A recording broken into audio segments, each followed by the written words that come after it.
अलिफ लाम मीम, ये किताब यानी कुरान मजीद, इसमें कुछ शक नहीं कि अल्लाह का कलाम है।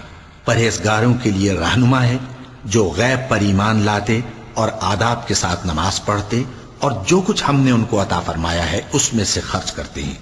और जो किताब ए पैगंबर तुम पर नाजिल हुई और जो किताबें तुमसे पहले पैगंबरों पर नाजिल हुई, सब पर ईमान लाते और आखिरत का यकीन रखते हैं।